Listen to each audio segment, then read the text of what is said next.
시청자 여러분 안녕하십니까? 헬로티비 뉴스입니다. 반년간 파행을 거듭해온 김포시의회가 준예산 사태를 막기 위해 최근 임시회를 열고 내년도 본예산 심의에 나섰지만 결국 무산됐습니다. 마지막 개수 조정 과정에서 여야가 입장 조율에 실패한 건데요. 올해가 일주일밖에 남지 않아 내년 준예산 사태가 임박했다는 이야기가 나오고 있습니다. 김진재 기자입니다. 김포시의회가 내년도 본예산안 의결을 앞두고 또다시 파행했습니다. 김포시의회는 지난 13일부터 20일까지 임시회를 열고 조례안과 부서별 내년도 예산안을 심의했습니다. 회기연도 개시까지 얼마 남지 않은 데다 후반기 상임위원회도 구성되지 않다 보니 통상 일주일 이상 걸리던 본예산 심의는 본회의장에서 하루 만에 이루어졌습니다. 이 때문에 졸속 심사라는 지적도 나왔는데 문제는 지난 20일 여야 원내대표가 만나 진행한 개수조정 과정에서 불거졌습니다. 야당인 더불어민주당이 내년도 본예산 중 홍보 담당 관실 예산 27억 원을 전액 삭감하는 등 81개 예산을 삭감하는 방안을 제안하자 여당인 국민의힘이 이를 받아들일 수 없다고 반발한 겁니다. 결국 본회의가 열리지 않으면서 임시회는 자동 산회됐고 이날 예정됐던 내년도 본예산 의결과 후반기 상임위원장 선출도 무산됐습니다. 이에 민주당은 지난 22일 성명서를 내고 시정농단 홍보담당관 방탄을 위해 시민을 저버리고 준예산을 선택한 무책임한 김병수 시장과 국민의힘을 규탄한다고 밝혔습니다. 민주당은 시급하지 않은 예산을 삭감했다고 설명하며 홍보담당관실의 경우 과거 예산 전용 사례와 담당관의 정치 편향성 문제 등으로 예산을 전액 삭감했다고 설명했습니다. 그래서 예산 운영이 제대로 되지 않았기 때문에 그런 부분에 좀 우려가 있었고요. 그리고 공무원으로서 정치적 중립을 지키고 있지 않은 점들, 또 정당한 시민들이 부여한 권리를 가지고 질의하는 그런 의원을 또 고소하는 그런 사례들도 있어서 지금 여러 가지를 봤을 때 홍보담당관이 공무원으로서 어떤 소양과 자질을 좀 갖추지 못했다고 보여집니다. 반면 국민의힘은 교육과 노인복지, 시민 편의, 시장 공약 등 필수 예산을 확보하려 했지만 야당이 이를 삭감하면서 협의가 무산됐다는 입장입니다. 국민의힘은 협의 과정에서 시민 알 권리를 위한 홍보담당관실 예산과 노인 식사 제공을 위한 효드림 밥상 예산 등을 50%라도 반영하자고 제안했지만 야당이 이를 받아들이지 않았다고 설명했습니다. 시민의 알 권리인 홍보 담당은 예산은 전액 삭감했고요. 그 다음에 우리가 약 3년간 우리 김포의 아이들에게 지원될 수 있는 180억에 대한 어떤 교육 발전 특구 예산을 삭감하고요. 시민을 위해서 예산을 편성해야 된다라고 하다가 이제 서로 축조가 안 돼서 지금 이제 결렬된 상태인데요. 그러니까 민주당과 잘 협의해서 준예산으로 가지 않도록.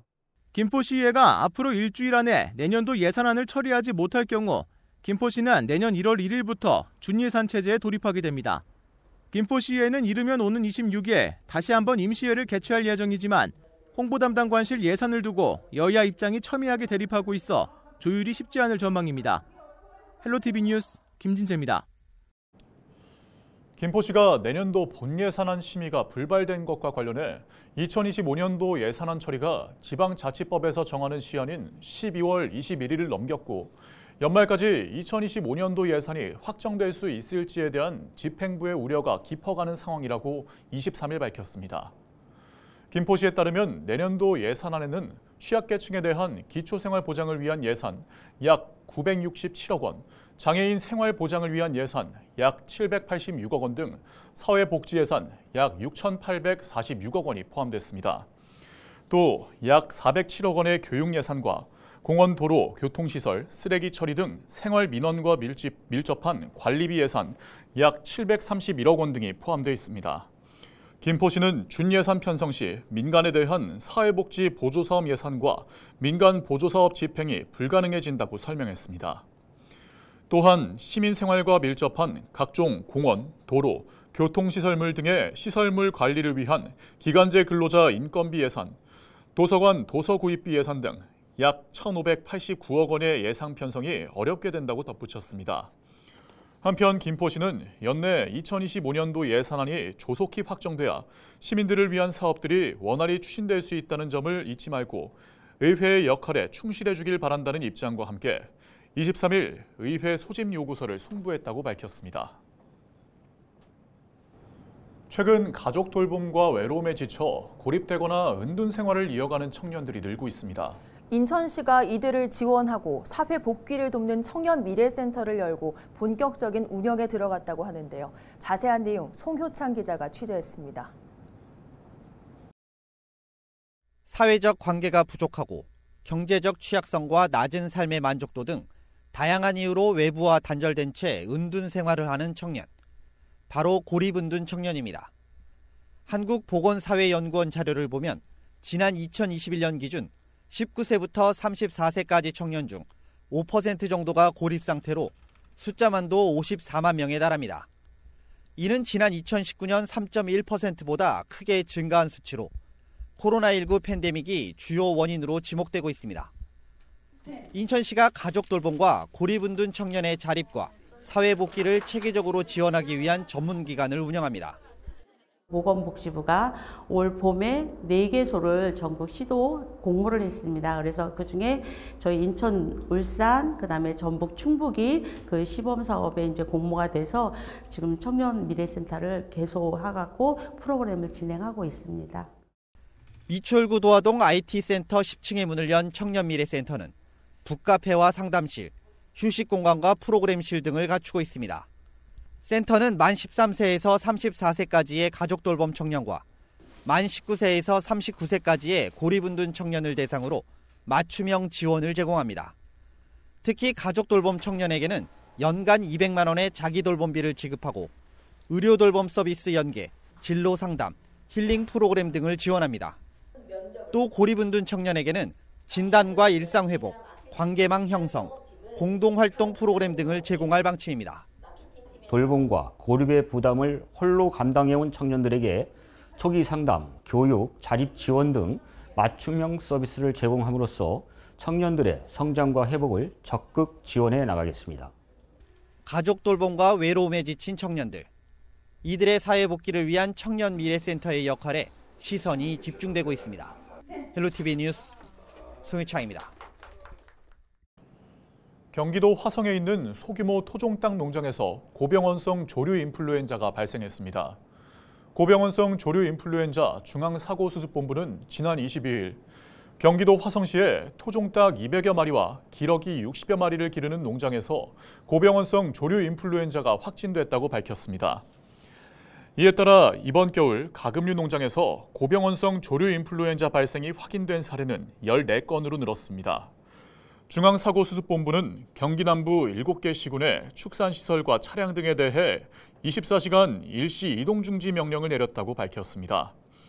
중앙사고수습본부는 지난 20일 김포시의 산란계 농장에서 고병원성 조류 인플루엔자가 확진돼 김포시에 있는 산란계 농장 18곳에 대해서 일제검사와 특별 방역점검을 한다고 덧붙였습니다. 경기도 보건환경연구원은 도내 인플루엔자 발생이 급격히 증가하고 있다며 주의를 요청했습니다. 연구원은 도내 표본감시 의료기관 3개소를 방문한 호흡기 유증상자를 대상으로 인플루엔자 검사를 진행했습니다. 그 결과 인플루엔자 바이러스 검출률이 12월 둘째 주 4%에서 셋째 주 25%로 급증했습니다. 감염 주요 증상으로는 고열, 마른 기침, 인후통 등 호흡기 증상과 두통, 근육통, 피로감, 식욕부진 등이었습니다. 경기도 보건환경연구원 관계자는 겨울철 인플루엔자 유행이 더 커질 가능성에 대비해 유아 보육시설, 학교, 요양시설 등 집단시설에서의 가급적 빠른 예방접종 참여가 필요하다고 강조했습니다. 서울시가 올해 지역주택조합 사업지 112곳에 대해 전문가 합동 실태조사를 실시한 결과 총 524건을 적발하고 행정지도 등 조치에 나서기로 했습니다. 주요 위반 사항에는 자금 차입계약 체결 현황 등 정보 공개 부적정과 용역계약 중복과 용역비 과다 지급, 업무 추진비 부적정 사용 등이 있었고 총회 의결 없이 의사를 결정하거나 자금 운용 계획과 집행 실적을 제출하지 않아 문제가 된 경우도 있었습니다. 서울시는 연락두절과 사업 중단 등으로 실태조사를 받지 않은 사업지 19곳에 대해서도 실태조사 이행을 요구한 뒤 구청장 직권 취소와 해산총회 개최 명령 등 조치에 나설 계획입니다. 외국인 부동산 불법 의심 행위 대부분이 수도권에 집중된 것으로 나타났습니다. 국토교통부는 외국인 부동산 기획 조사 결과 282건의 위법 의심 거래를 적발했다고 밝혔습니다. 국토부는 부동산 매수 과정에서 상대적으로 규제가 자유로운 자국에서 대출받는 외국인 투기를 방지하기 위해 올 상반기까지 1년간 주택 이상 거래 419건을 대상으로 조사를 벌였습니다. 최근 거래량이 증가하는 토지와 오피스텔 이상 거래도 각각 114건, 24건이 조사 대상에 올랐습니다. 특히 외국인들의 위법 의심 행위가 적발된 부동산 매수 지역은 수도권에 몰렸습니다. 지역별로 보면 경기가 128건으로 가장 많았고 서울과 충북이 각각 64건, 59건으로 뒤를 이었으며 인천도 40건으로 전국에서 네 번째로 높은 비중을 보였습니다. 위법 유형은 해외 자금 불법 반입이 77건으로 가장 많았고 무자격 임대업과 편법 증여는 각각 15건이 적발됐습니다. 국토교통부 전세사기 피해지원위원회가 지난 한 달 심의를 통해 전세사기 피해 900여 건을 추가 결정했습니다. 국토부는 지난 12월 4일과 11일, 18일 전세사기 피해지원위원회 전체 회의를 3차례 열고 피해 신청 1,830건을 심의했는데요. 요건 미충족과 보증금 반환 가능 건들을 빼고 남은 910건을 전세사기 피해로 결정했습니다. 전세사기 피해 지원위는 지난 6월 출범 이후 현재까지 35,100여 건의 전세사기 피해 신청을 심의했는데요. 이 중 25,500여 건을 전세사기 피해로 결정한 상황입니다.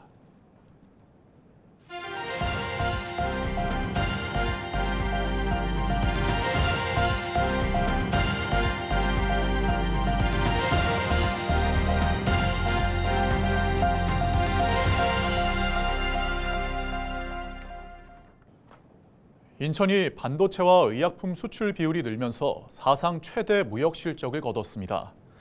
한국무역협회 인천지역본부가 내놓은 11월 인천 수출입 동향 보고서를 보면 지난 1월부터 지난달까지 누적 수출액 규모가 545억 6천만 달러를 기록했습니다. 지난 2022년 연간 총 수출액 542억 7천만 달러를 기록한 지 약 2년 만에 최고 기록을 경신한 겁니다. 품목별로는 반도체와 의약품, 반도체 제조용 장비의 증가율이 높았습니다. 특히 국내 의약품 수출량의 절반 이상인 54.5%를 인천이 차지하고 있는데 이 중에서도 대부분을 차지하는 바이오 의약품 복제약의 시장 확대가 수출 증가에 기여한 것으로 분석됐습니다.